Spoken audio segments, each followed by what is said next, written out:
Este, Me gusta estar aquí, hermanos, con ustedes. La verdad es, y hablaba con un hermano, el gozo que se siente el ser utilizado por Dios para poder hablarle a otra persona el Evangelio de Cristo Jesús es, no sé, no hay algo que tenga comparación. Tengo presente un día en mi vida, tal vez el más feliz de mi vida, hablando de lo terrenal, y en verdad esa felicidad no es ni tantito la felicidad de ser escogido por Dios para Él, para toda la eternidad. Y usar a un miserable para predicar el Evangelio es mucho, es demasiado, porque Él es santo y Él es justo y todopoderoso. Entonces nosotros no deberíamos de estar aquí, mucho menos estar hablando de Dios, acerca de Él como alguien a nuestro favor o alguien cercano a nosotros, para nada. Sin embargo, estamos aquí. Gracias a Cristo Jesús, hermanos. Pues vamos a comenzar donde nos quedamos. Segunda de Pedro, capítulo 1. Nos quedamos en el versículo 4. No pudimos avanzar mucho. Bueno, pues estarán de acuerdo, ¿no? Estuvo muy lleno. Esos 4 versículos fue suficiente para quedarnos otras 2 o 3 semanas escudriñando las promesas de Dios y a lo que nos ha llamado Él. Por las promesas que Él nos ha dado, nosotros vivimos aferrados a nuestro Señor y es suficiente la fuerza que Él nos da para poder continuar, para poder soportar las pruebas que este mundo nos ofrece. Es lo único que nos puede ofrecer. Entonces, son tan grandes las promesas de Dios, tan grandes porque una persona sin Cristo Jesús vive constantemente en condenación, en culpa, no puede salir, si lo podemos decir de una manera, de ese hoyo. Y mira a su izquierda, mira a su derecha y no hay manera, no hay escapatoria. Sin embargo, en Cristo Jesús, la mayor es vida eterna, estar con nuestro Señor para siempre, una naturaleza divina y nosotros participando de esta naturaleza. Segunda de Pedro capítulo 1, versículo 5. Vamos a empezar con el versículo 5.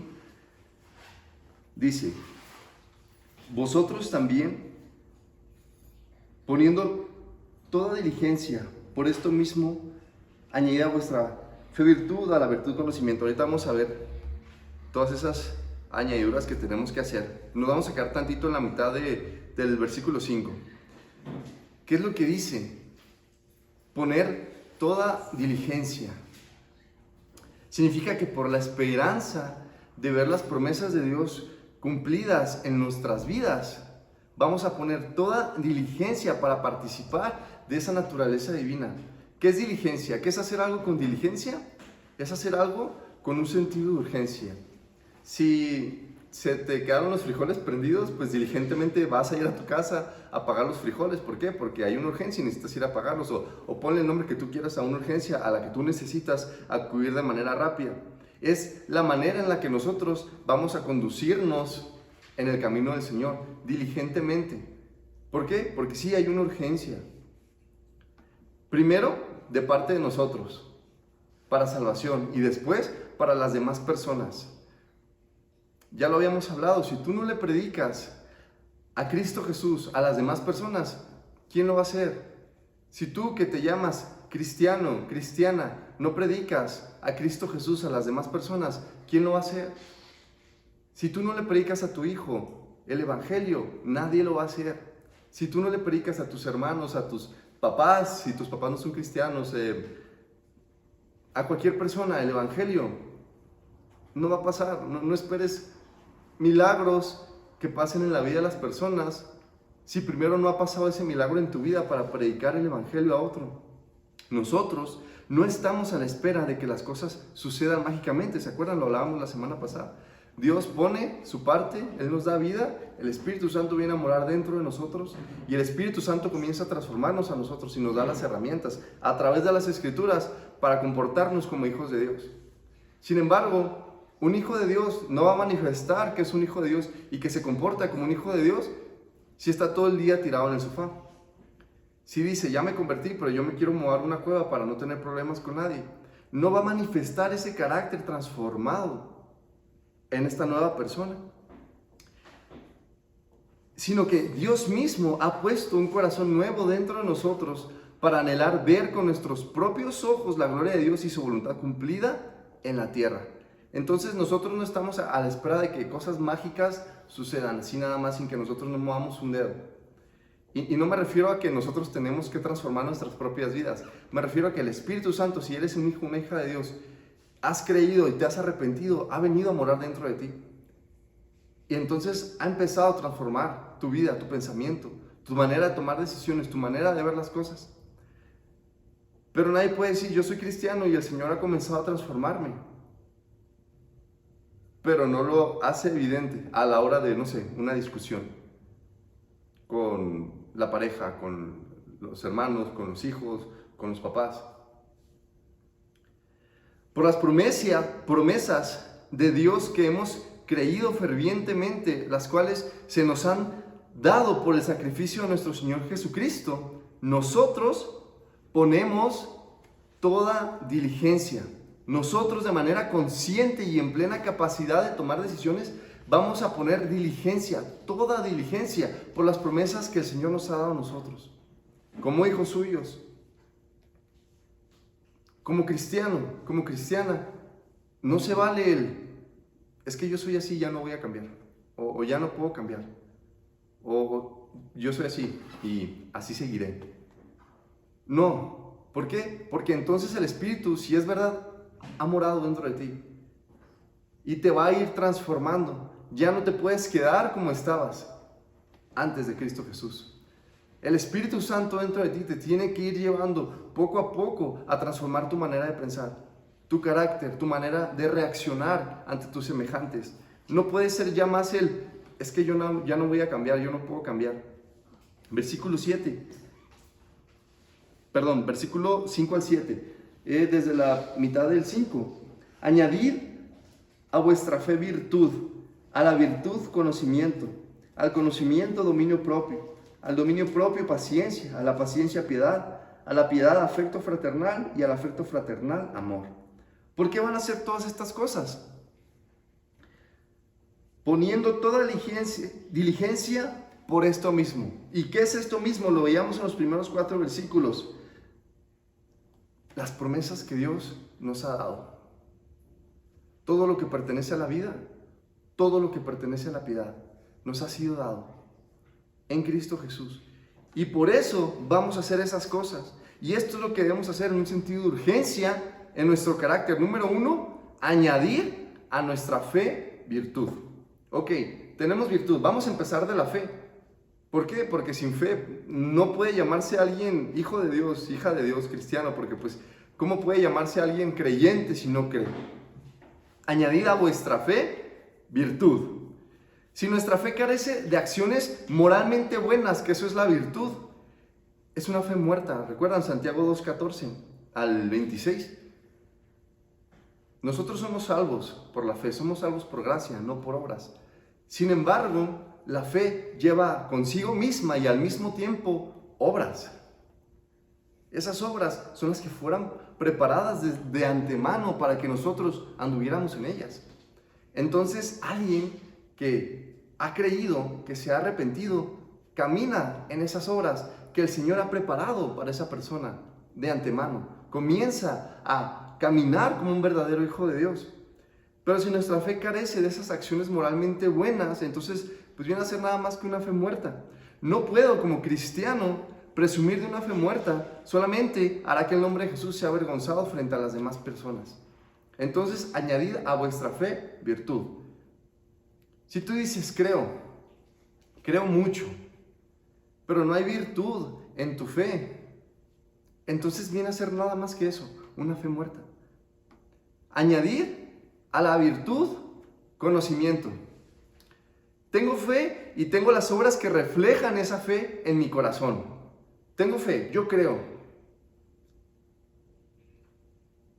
Y me comporto como si creo, como si soy un creyente, como es verdad, yo creo lo que eso dice y me comporto como tal.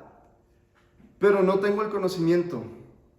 Y específicamente, ¿de qué estamos hablando? No un conocimiento de que te agarres a leer libros de ciencia, conocimiento de Dios. Tengo fe. Y hay virtud en mi fe. Sin embargo, no hay conocimiento. No hay nada más que yo pueda hacer. Yo no puedo afectar la vida de alguien. Alguien ahí puede verme que tengo fe y hay virtud en mi fe. Pero sin conocimiento, yo a esa persona no puedo predicarle a Cristo Jesús. Yo no puedo hablarle de Jesucristo, de quién es Él, del sacrificio, de su deidad, de la vida eterna, de las promesas. Porque no habrá conocimiento, simplemente se va a limitar a que me vea actuar bonito y ya está, eso es todo. Pero si yo como cristiano solamente puedo ofrecerte el que tú me veas actuar bonito, entonces no puedo ofrecerte absolutamente nada.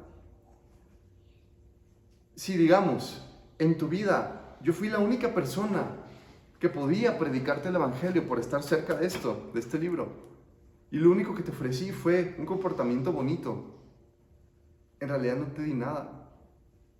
Y si mueres, mueres sin Cristo. Porque si testifico de mi fe por las obras que hago y no puedo edificar con la palabra a los oyentes, entonces me habré convertido solamente en un espectáculo de piedad incapaz de ser usado para salvación de otros. Muchos pueden ver mi fe por medio de mis buenas obras. Si yo veo cómo te comportas, yo veo que detienes tu lengua, no dices groserías, no dices cosas corrompidas, no maldices, no te metes con otra persona que no sea tu pareja, te detienes en muchas cosas, yo puedo decir, wow, o sea, esta persona seguramente puede ser cristiano, puede ser cristiana, si no la conozco, ¿no? Supongamos que es mi compañero de trabajo o mi compañera de trabajo. Pasa el tiempo y yo veo cómo se comporta y ya está, y yo siempre estoy como pensando, no, a lo mejor es cristiano, a lo mejor es cristiano. Y esa persona está conviviendo conmigo, pero esa persona nunca se acercó a mí, nunca me dijo, oye, tengo algo que contarte, quiero platicarte algo, quiero ofrecerte algo. El evangelio, en realidad no me pudo ofrecer nada. Muchos pueden ver mi fe por medio de mis buenas obras, pero solamente la fe de ellos es despertada al escuchar ¿qué cosa? La palabra. ¿La fe por qué viene? ¿Por ver que otro se comporte bonito? No, la fe de nadie despierta por el testimonio de otro, hablando nada más de vista.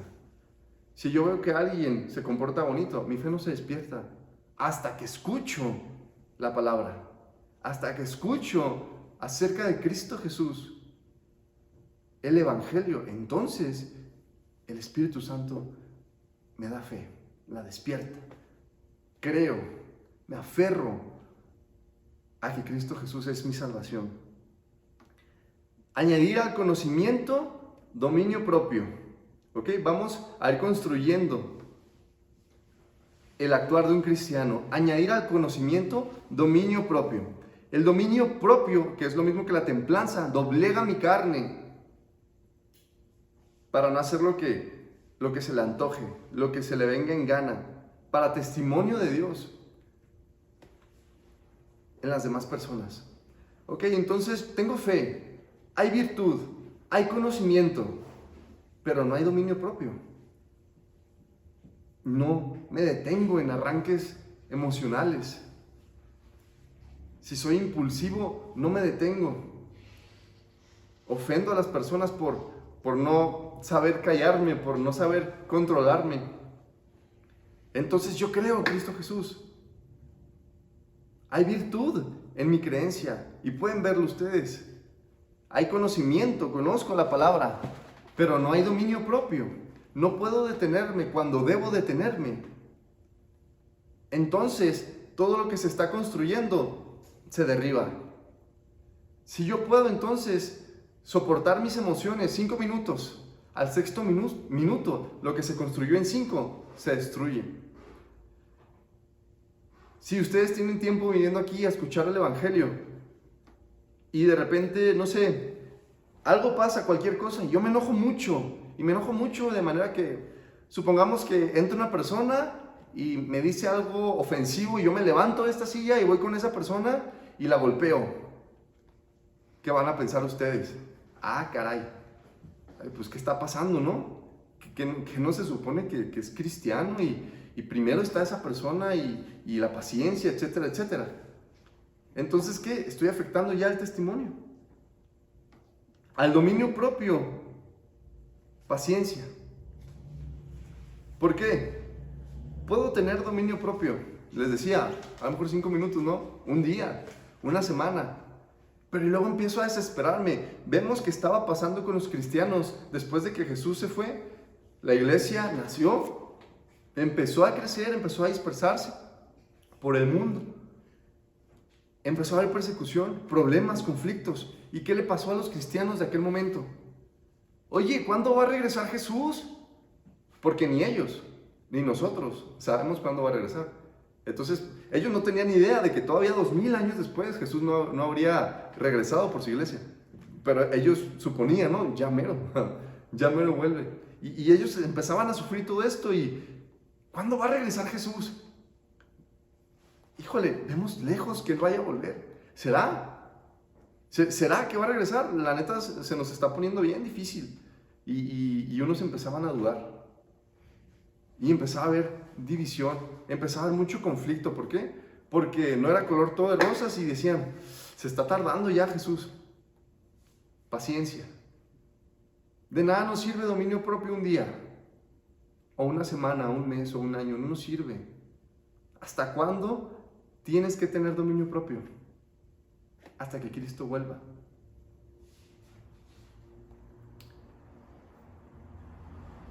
Un paciente es alguien que espera el tiempo necesario hasta alcanzar lo esperado. Sí pasa, pero cuando tú vas a un hospital y ves a las personas que están esperando por su consulta, ¿qué hacen esas personas? Están sentados hasta el momento que les toque, ¿sí o no? Por supuesto que hay desesperados y se paran y tardan mucho y no sé, ya me voy. Pero esas personas vamos a dejarlas de lado. A los pacientes, ¿qué hacen ellos? Esperan, ¿verdad? ¿Hasta cuándo? Hasta que les toca. Eso es un paciente. Que el Espíritu de Dios multiplique en nosotros la templanza hasta que Cristo vuelva. Del griego hipomone significa la característica de un hombre, de un ser humano, que no se desvía de su propósito deliberado y su lealtad a la fe y a la piedad, incluso por las pruebas y sufrimientos más grandes. Eso es añadir paciencia al dominio propio. Incluso frente a las pruebas más grandes, no hay desviación. No, es que yo fui cristiano 20 años, hice esto, hice aquello, fui pastor, estuve en este ministerio, pero ya me cansé, ya fue mucho. A la paciencia, añadir piedad. Entonces, lo hablábamos la semana pasada. Sabemos que la piedad es actuar de manera que buscamos agradar a Dios en todo. Vivir de una manera piadosa es eso. Es cada decisión que yo tomo, voy a pensar primero, voy a meditar, voy a orar, voy a ir a las Escrituras para ver si eso es agradable delante de los ojos de Dios o no lo es. Entonces yo comienzo a vivir de una manera piadosa porque busco agradar a Dios primero. Es una reverencia constante a Dios, quien nos ha salvado por amor y con poder. Vivir de manera piadosa es vivir en reverencia a Dios. Así que si esperamos con paciencia mientras sometemos la carne por el conocimiento de Dios en nosotros, cuando estamos demostrando nuestra fe por las obras que hacemos, pero todo esto lo hacemos con la motivación incorrecta, pues no sirve de nada. Ok, yo creo, ¿no? Y ustedes pueden ver que creo a través de una conducta. Y yo me detengo cuando me hacen enojar, cuando me ofenden, sostengo mi lengua, mis pensamientos. ¿Hay conocimiento de las Escrituras? ¿Puedo esperar 100 años todavía que regrese el Señor? Pero no hay piedad. ¿Qué significa? Yo hago todo eso y yo quiero que ustedes vean que hago todo eso. que ustedes vean que sí soy cristiano. Yo quiero darme a conocer como un cristiano. Ya no es la motivación correcta. ¿Por qué? Porque ya no estoy buscando entonces que la gloria sea de Dios, sino que ustedes me vean a mí, que puedo, que estoy dotado de dominio propio, paciencia, conocimiento, lo que ustedes quieran. Ya no la gloria de Dios, sino que ustedes pongan sus ojos en mí y no en Cristo Jesús. A la piedad, afecto fraternal. Filadelfia es la palabra que se usa, afecto fraternal. Es el amor que yo siento por Diego. O si tuviera una hermana, el amor que yo siento por mi hermano. Amor que se siente por los hermanos. Filadelfia, amor fraternal. Sabemos que como cristianos es la mayor característica, porque el último dice, al afecto fraternal, amor, ágape. Entonces, ya está todo esto construido: fe, virtud, conocimiento, dominio propio, paciencia, piedad. Pero si todo eso carece de amor, de nada sirve, absolutamente de nada sirve. Ágape es una palabra griega que tiene dos usos. El primero es un banquete muy grande. ¿Por qué? Por celebrar que hay una persona especial en medio de nosotros. Hermanos, esta persona está aquí. Vamos a hacer un ágape. Es un banquete grandísimo, festejando que esa persona... Hay mucho gozo porque esa persona está ahí. Y se lo vamos a demostrar con un banquete muy grande. La otra es un amor incondicional. No esperando algo a cambio. Poner a la otra persona primero, antes que a ti mismo. Ágape. Entonces, si añado a mi fe virtud, a la virtud conocimiento, al conocimiento dominio propio, al dominio propio le añado paciencia, le añado piedad, pero no hay amor. En realidad no me interesa tanto si ustedes son o no salvos. Me interesa si yo soy salvo, pero no me interesa tanto si ustedes son o no salvos. Y yo hago estas cosas en beneficio mío. Entonces carece de amor. Y yo no puedo edificarlos, porque no puedo dar lo que no tengo. Cada uno de los creyentes debería estar dando su máximo esfuerzo para añadir todas estas cosas en su manera de vivir, ya que la falta de alguna de ellas estaríamos dando por poca importancia a la voluntad de Dios en nuestras vidas. Dios quiere, y lo hablamos la semana pasada, que seamos perfectos, que seamos santos, que confiemos cada vez más en Él, que lo conozcamos cada vez más. Antes y después de Jesús es la voluntad de Dios para nosotros. Entonces, cada cristiano debería preocuparse por comenzar a añadir, como dice la Escritura, todas estas cosas a su fe.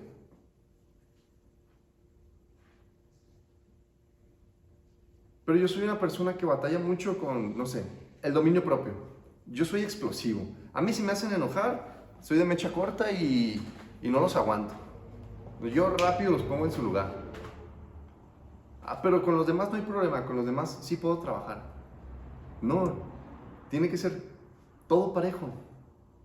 ¿Cómo vamos a hacer eso? A través del Espíritu Santo morando en nosotros. No sentados en la silla esperando que el Señor nos haga levitar como santos. Poniendo en práctica lo que el Señor ya nos ha dado.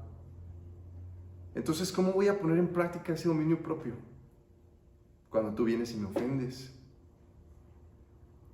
Cuando eres indiferente. Cuando me tratas mal. Estoy hablando de manera general, puede ser cualquier persona. Cuando ocurre alguna situación pecaminosa, alguna tentación, dominio propio. Dominio propio. Y solo lo voy a hacer mediante el Espíritu Santo dentro de mí. Ese esfuerzo no es para conseguir de Dios la salvación. Eso ya lo obtuvimos de parte de Cristo Jesús, ¿ok? El esfuerzo de ir añadiendo todas estas cosas a tu fe no es para que seas salvo, ¿ok? No quiero darme a malinterpretar o a que no se entienda. No vas a hacer estas cosas, añadir tal y tal y tal a la fe para ser salvo, no, de ninguna manera. Eso sería una motivación equivocada. Ya eres salvo en Cristo Jesús si has creído. Eso es suficiente. Listo, ya está. Eres salvo si has creído. Es suficiente. No necesitas añadir absolutamente nada a ese hecho. Pero ahora, como una persona regenerada en el Espíritu, debes comenzar a añadir a tu estilo de vida cada una de estas características. Lo debemos hacer para ejercitar la fe que Dios mismo ha despertado en nosotros. Porque qué incongruencia que alguien reciba el mensaje de salvación y diga públicamente: yo creo, pero vaya luego a su casa y se echa a dormir todo el día, ¿no? Ah, sí, yo sí quiero que todo el mundo sea evangelizado. Yo sí quiero que en mi ciudad ya no haya violencia y que todos crean en Cristo Jesús. Yo deseo mucho que los malvados se arrepientan. Yo deseo mucho que fulanito, que fulanita se convierta. Yo en verdad deseo con todo mi corazón que mis papás, que mi pareja, que mis hermanos, que mis amigos, que tal, conozcan a Cristo Jesús. En verdad lo deseo. ¿Cómo quisiera que fueran cristianos? Pero voy a mi casa a ver una película. No. Si tú eres cristiano, si tú eres cristiana, si tú eres un hijo o una hija de Dios, estás aquí con un único propósito: compartir a los demás lo que tú has recibido. Y ya. El resto es esperar a que Cristo regrese para compartir la gloria y estar con Él para siempre y recibir todo lo que Él nos ha prometido a través de la Escritura. Versículo 8. Porque si estas cosas están en vosotros y abundan, no os dejarán estar ociosos ni sin fruto en cuanto al conocimiento de nuestro Señor Jesucristo. ¿Qué significa ocio? Significa estar libre de labores, no tener nada que hacer, básicamente. No tengo nada que hacer y estoy nomás echado. Estoy ocioso, no tengo nada que hacer. El ocio es muy peligroso para el cristiano, porque en medio del ocio los pensamientos empiezan a surgir. Los pensamientos malvados empiezan a burbujear dentro de nosotros. Ahí cuando no tenemos nada que hacer, cuando nada más estamos tirados. Obviamente estoy hablando de si no estás orando, si no estás leyendo la Escritura o algo. Nada más estás ahí sin hacer nada. No quieres hacer nada, no te dan ganas de hacer nada, simplemente estás tirado. Empiezan los pensamientos a surgir. Pensamientos pecaminosos. De repente puedes darte cuenta, ¿no? Y, caray, a ver, ¿qué está pasando, no? ¿Qué es esto? ¿Qué es esto? No, vamos a la palabra, vamos a orar. Pero luego no lo detienes. Y ahí están dando vueltas en tu cabeza. Y vueltas, y vueltas, y vueltas. Y luego se están multiplicando esos pensamientos. Hasta que nace el pecado, dice la Escritura. Pero si la fe, la virtud, el conocimiento de Dios, el dominio propio, la paciencia, la piedad, el afecto fraternal y el amor incondicional están en nosotros y constantemente las buscamos y las ponemos en práctica, nuestra mente estará ocupada en agradar a Dios en todo momento. Si nosotros estamos buscando añadir todas estas cosas a nuestras vidas, vamos a estar bien ocupados buscando agradar a Dios en todo, viviendo de manera piadosa. De manera que, si llega la tentación, vamos a estar ocupados buscando agradar a Dios. Si llega una mujer, si llega un hombre ajenos a mi pareja, voy a estar ocupado buscando agradar a Dios. Si llega la tentación de un vicio o de X o Y cosa, voy a estar ocupado buscando agradar a Dios. Entonces, qué importante es poner urgencia en conseguir este carácter. De otra manera vamos a estar de aquí para allá siendo cristianos que no tienen fruto. Si yo digo, no es tan urgente, esto no es tan urgente. Yo me conozco, yo sé qué sí puedo hacer, qué no puedo hacer, entonces yo sé que puedo dejar esto para despuesito. No voy a presentar fruto, no va a haber fruto. Si yo dejo esto para después, una persona se me va a acercar a mí con necesidad de Cristo Jesús y no voy a tener nada que ofrecerle. Más que balbuceos. Pues si quieres, pues vamos con mi pastor, él te puede explicar. Y no se trata de eso. Se trata de que tú le expliques. Tú le hables de Cristo Jesús en ese momento.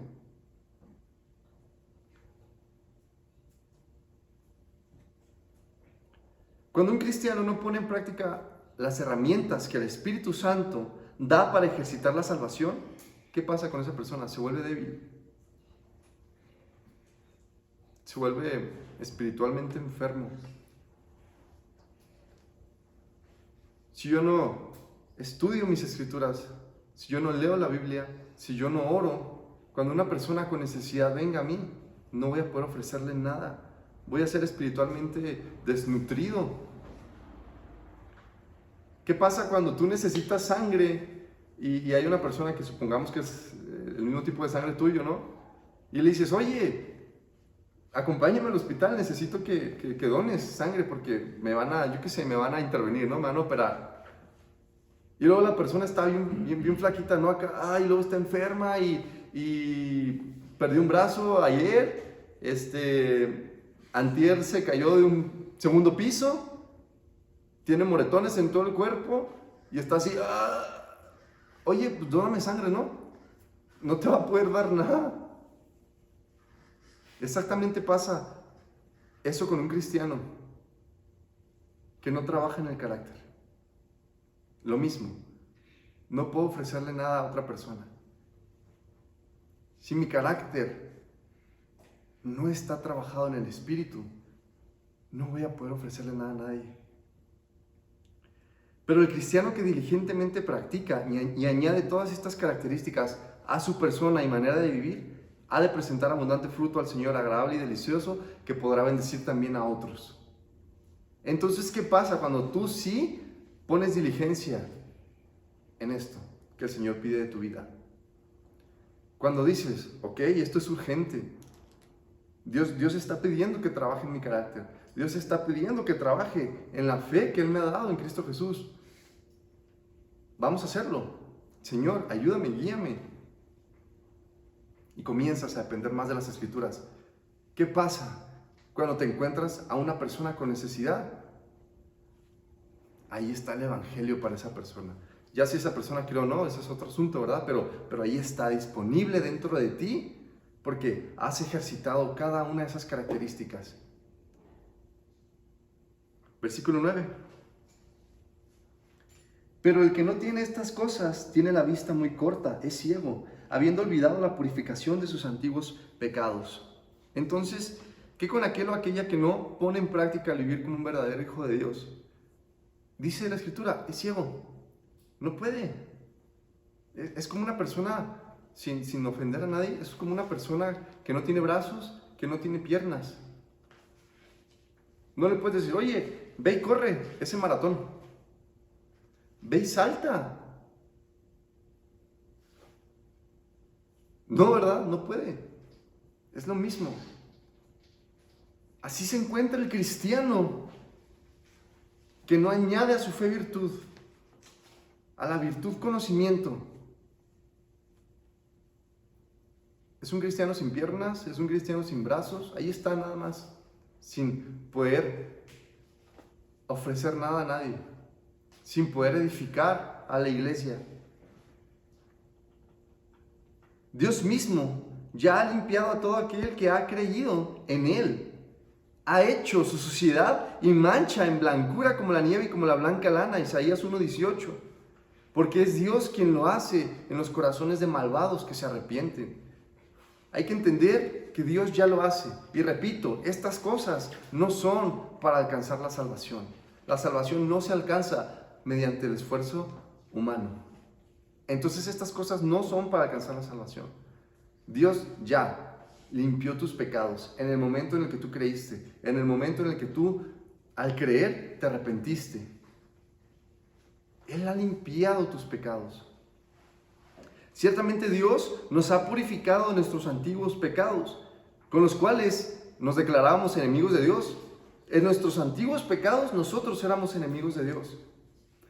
Dios de ninguna manera se iba a poner a nuestro favor cuando nosotros clamáramos, ¿no?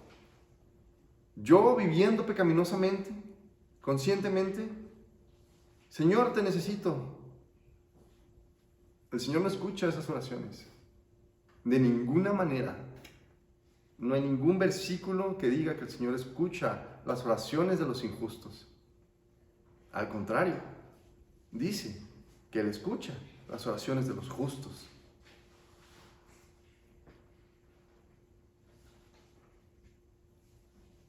Ya no hay más condena para los que están en Cristo Jesús. Sin embargo, si un humano redimido no pone diligencia en estas cosas, trabajar en su fe y en su salvación, si bien, pues sí, será salvo porque solamente Cristo salva, lo será por fuego al ser quemadas todas sus obras que fueron edificadas no sobre Jesús, sino sobre el ocio y la procrastinación. ¿Se acuerdan cuando estudiamos 1 Corintios 3:15? No hay otro fundamento sino el de Cristo Jesús. Si tú añades que oro, que plata, que incienso, que esto y que aquello, va a ser probado por fuego. Si no se quema, va a recibir recompensa esa persona. Pero si todo eso se quema, va a sufrir pérdidas. ¿Qué dice? Va a ser salvo, sí, pero por fuego. Entonces, no se trata de arreglarle como nosotros se nos ocurre.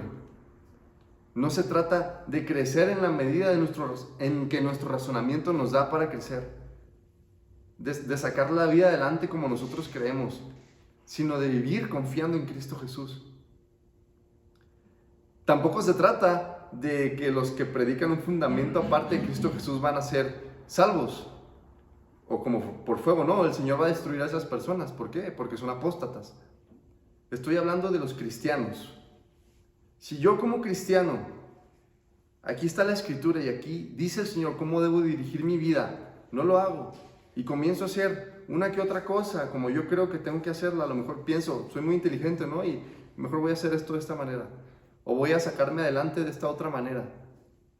Confío en Dios en muchas áreas de la vida, pero en esta área prefiero hacerlo a mi manera.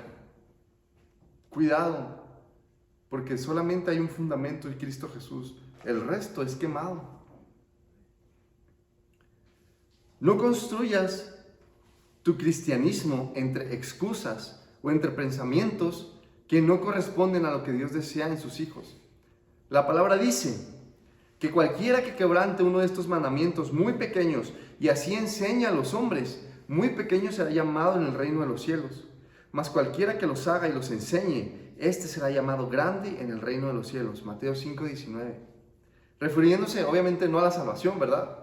Sino a qué? Al estilo de vida de los ciudadanos del cielo mientras están aquí en la tierra. Y después Jesús comienza a hablar acerca de la interpretación real de la ley. No que alcances la salvación cumpliendo la ley, ¿no?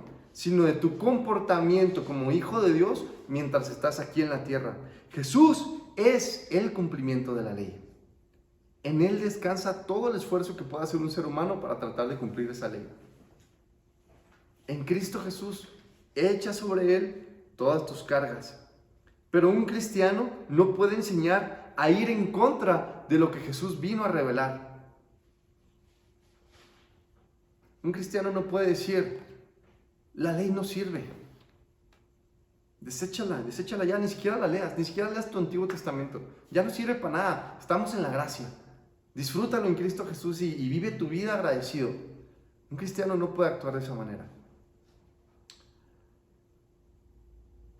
De manera que nuestros esfuerzos por intentar enseñar a otros o a nosotros mismos las Escrituras bajo nuestro propio entendimiento serán pasadas por fuego. Si no se queman, recibirá recompensa. Si se queman, habrá mucha pérdida. Les voy a leer lo que hizo un hermano, David Bussi. La ley nos envía a Jesús para ser justificados, porque nos demuestra nuestra incapacidad de poder complacer a Dios por nosotros mismos. Pero después de que venimos a Jesús mismo nos regresa la ley para conocer el corazón de Dios para nuestra conducta y nuestra santificación. No eres salvo por la ley. Sin embargo, la ley tiene un propósito santo, divino y bueno, que tú voltees a ver a Cristo por tu incapacidad, por tu insuficiencia. Y cuando tú crees, cuando te arrepientes, entonces Cristo Jesús te enseña la santidad de Dios. El deseo de Dios para sus hijos, que caminen de manera limpia, santa, perfecta, apartados del pecado. Así que no es la justicia por la ley la que nos justifica, sino la que es por la fe de Cristo, la justicia que es de Dios por la fe. Filipenses 3:9. Por lo cual, desechando toda inmundicia y abundancia de malicia, reciban con mansedumbre la palabra implantada, la cual puede salvar sus almas. Pero sean hacedores de la palabra y no solamente oidores, engañándose a ustedes mismos. Porque si alguno es oidor de la palabra, pero no hacedor de ella, este es semejante al hombre que se considera en un espejo su rostro natural, porque él se considera a sí mismo y se va, y luego olvida cómo era. Mas el que mira atentamente en la perfecta ley, la de la libertad, y persevera en ella, no siendo oidor olvidadizo, sino hacedor de la obra, este será bienaventurado en lo que hace. Santiago 1, 21, 25. ¿Qué dice? No vayas solamente a escuchar y luego te vas y se te olvida. Sé hacedor de la palabra. Pon en práctica la enseñanza que estás recibiendo de las Escrituras. Y luego da un ejemplo muy padre. Una persona va y se ve al espejo, se contempla en el espejo y luego se retira a hacer otras cosas. Y ya se le olvidó lo que vio en el espejo. Entonces, ¿qué dice? No seas así. No vayas y luego como un espejo, no, ahí estás viendo y escuchando y luego te retiras y ¡puf! Listo, ya se olvidó. A manera de prueba, nada más. ¿Qué pasa, hermanos? Si yo les pregunto qué es lo que vimos el domingo pasado y de qué hablamos el domingo pasado, ¿va a pasar? Estoy casi seguro que lo que pasó la última vez, casi nadie me respondió.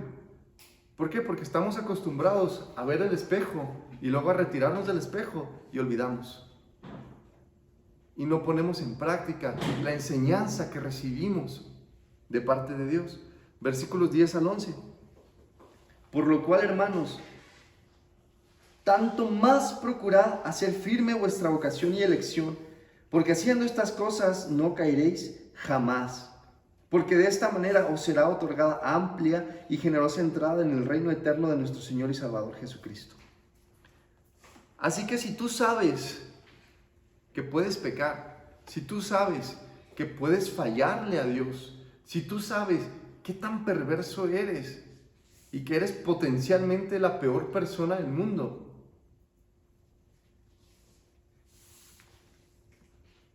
puedes vivir alejado de eso, viviendo para agradar a Dios.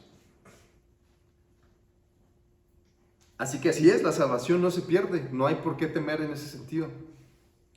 Dios no juega a ver quién le echa más ganas para otorgarle su salvación o quitársela.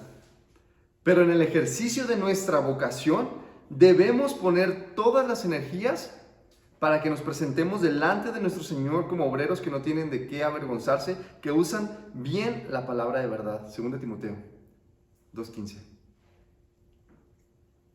La salvación no se pierde.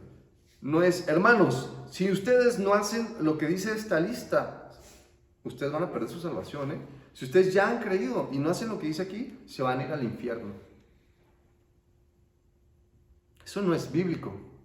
Si ustedes han creído en Cristo Jesús como su Señor y como su Salvador, ustedes van a ir al cielo, no importa qué.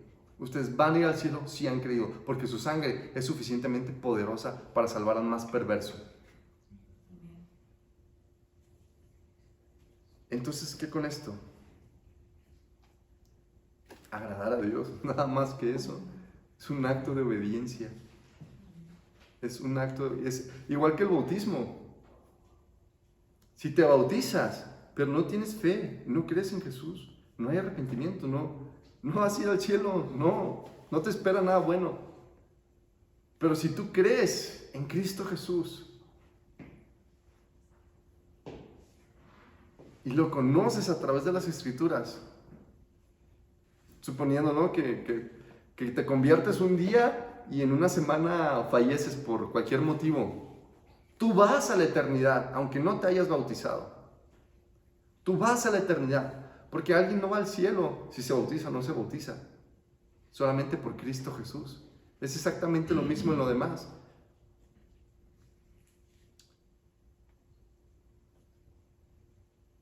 Versículos 12 al 15. Por esto, yo no dejaré de recordaros siempre estas cosas, aunque vosotros las sepáis y estéis confirmados en la verdad presente. Pues tengo por justo, en tanto que estoy en este cuerpo, el despertaros con amonestación, sabiendo que en breve debo abandonar el cuerpo, como nuestro Señor Jesucristo me ha declarado. También yo procuraré con diligencia que después de mi partida, vosotros podáis en todo momento tener memoria de estas cosas. Ok, hermanos, recordemos que estamos leyendo Segunda de Pedro y el contexto es violento, ¿sí? Hay persecución todavía en este momento y hay una profecía para Pedro de parte de Jesús. ¿Se acuerdan? En Mateo, no, en Juan 21, 18, cuando Jesús le dice, ¿me amas, Pedro? Le pregunta 3 veces, ¿me amas, me amas, me amas? Y al final le dice, de joven te ceñías y ibas para donde tú quieres, pero cuando seas viejo, alguien te atará y extenderás tu mano y te llevará donde tú no quieres ir. Y luego dice en el 19-20, esa es la manera en que Jesús le dijo en que iba a morir. Entonces, aquí estamos en el mismo contexto, hay persecución, están pasando cosas horribles, entonces hay una profecía para Pedro y las cosas están muy feas. Entonces, ¿qué dice Pedro? Pues seguramente pues ya estoy en mis últimos días. Pedro ya era viejo en este momento, entonces era viejo, había persecución y estaba la profecía de Jesús para su vida. Así que era cuestión de tiempo para que eso sucediera. Él sabía que estaba por dejar el cuerpo. ¿Qué significa? Él sabía que estaba a punto de ser asesinado. Básicamente lo que les estaba pasando a los cristianos, así que, ¿cómo no a Pedro? Es mi deber, como hijo de Dios y hermano de ustedes, recordarles constantemente cómo tienen que comportarse y lo que deben buscar y perseguir en Cristo Jesús. Aunque ustedes ya lo sepan, aunque ustedes ya lo conozcan, aunque ustedes hayan ido a iglesias y escuchado la prédica de las promesas y quién es Cristo Jesús y el Evangelio y la salvación, mi deber como hermano es constantemente recordarlo. ¿Por qué? Porque ya vimos que lo podemos olvidar. Ya vimos que como un espejo podemos irnos y olvidarlo. Así que no te extrañe que domingo tras domingo, en esencia, es el Evangelio lo que estamos hablando. Arrepentimiento, vida en Cristo Jesús, santificación constante a través de la palabra.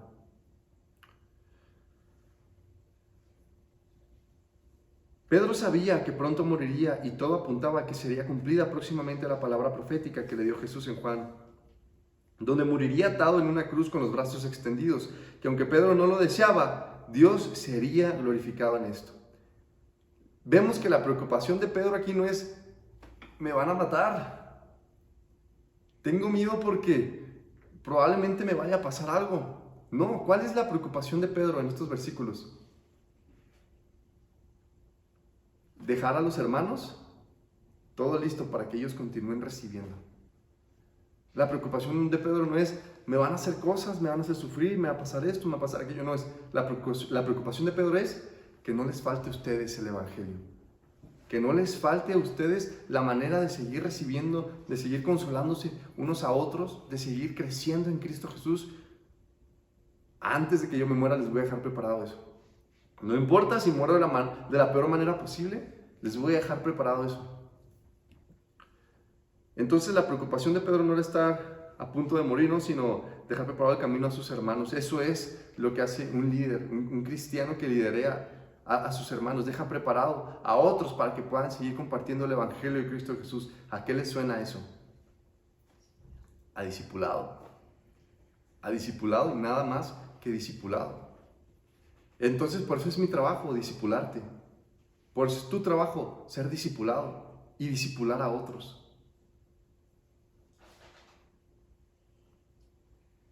Y ya se los había compartido cuando le comentaba a un hermano, ¿no? ¿Qué pasa si por X o Y razón yo me muero esta tarde o yo ya no puedo volver? ¿Qué va a pasar? Habrá un varón que venga a compartir. Habrá algún varón que venga a instruir en la verdad de Cristo Jesús. O todos se regresan para donde venían.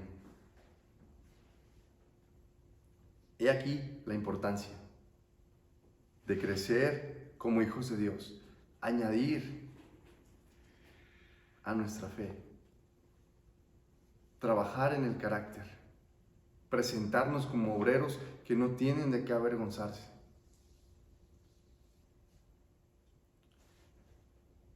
Pon en práctica lo que aprendes de Dios en la palabra. No solamente vengas a escuchar nada más por cumplir un requisito. Listo, ya. Fui a la iglesia el domingo. Porque te estás engañando nada más a ti mismo. A lo mejor puedes engañarme a mí, puedes engañar a tus hermanos, puedes engañar a tus hermanas. Puedes hacernos en verdad creer que eres cristiano, una cristiana. Pero en el momento de la revelación de Jesucristo, el único engañado vas a ser tú. Si tú te esfuerzas mucho en engañarme a mí o a cualquier otra persona, ese día yo voy a estar con el Señor. Lo más probable es que ni me acuerde de ti. No sé si vaya a tener memoria, ¿no? Y si tú no estás en Cristo Jesús, deberías. Así que, hermanos, la exhortación es para cada uno de nosotros. Que yo esté aquí compartiéndolo a ustedes no significa que perfectamente cumplo esas características en mi vida y en mi carácter. No significa eso, porque yo soy tan débil como cada uno de ustedes, tan perverso como cada uno de ustedes, tan malvado como cada uno de ustedes. Como dicen algunos hermanos, ¿no? Si ustedes piensan cosas malas de mí, pues no piensan ni el 1% de lo que realmente soy, es malvado. Sin embargo, la exhortación es para todos nosotros, crecer y madurar en Cristo Jesús. ¿Por qué? Porque otros necesitan que tú les prediques el Evangelio. Otros necesitan escapar del fuego eterno. Y tal vez tú seas la única persona que puede compartirles ese Evangelio. Pero ¿cómo vamos a poder nosotros compartir este Evangelio si no hay virtud, conocimiento, dominio propio, paciencia, piedad, amor? Así que, hermanos, háganlo. Háganlo, ¿por qué? Por las promesas que Dios nos ha dado a nosotros, de participar de la naturaleza divina, de que todo lo que pertenece a la vida, de que todo lo que pertenece a la piedad nos ha sido dado a nosotros. No lo hagan porque no tienen nada y están buscando obtener de Dios algo. Háganlo porque ya han recibido de Dios todo. Todo lo han recibido de Dios. Él subió a la cruz y dio la última gota de su sangre. Todo lo dio ya lo dio todo por nosotros. Háganlo porque ya lo dio todo. Vamos a orar.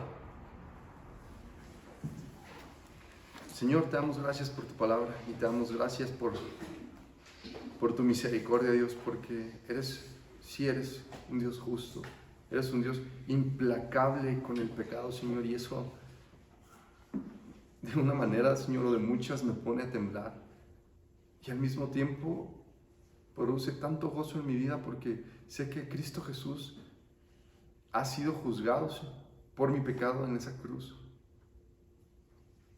Y puedo decir que confío plenamente en esto porque tu palabra nos lo asegura.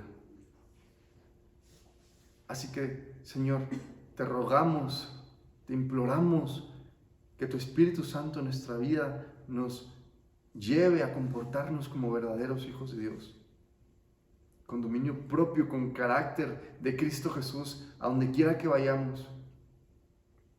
Y que no seamos nada más oidores de la palabra, sino que realmente estemos viviéndola todos los días. No importa si se hizo el lunes o martes o miércoles o jueves o ya pasaron 6 días desde la última prédica. No importa si estamos en esta ciudad o en cualquier otra ciudad o si viene de visita familia que no es conversa o si están conocidos que no son conversos o si estamos en un ambiente donde no hay creyentes, que ahí podamos ver luz a través de tu palabra, a través de depender cada vez más de ti, Señor. Te ruego que tu palabra nos transforme y nos lleve a creer en ti, a aferrarnos a ti como lo único y lo más grande. Queremos bendecirte con nuestras vidas y queremos humillarnos delante de ti, reconociendo lo mucho que te necesitamos. Bendito eres por siempre, Señor, y para siempre en el nombre de Cristo Jesús. Amén.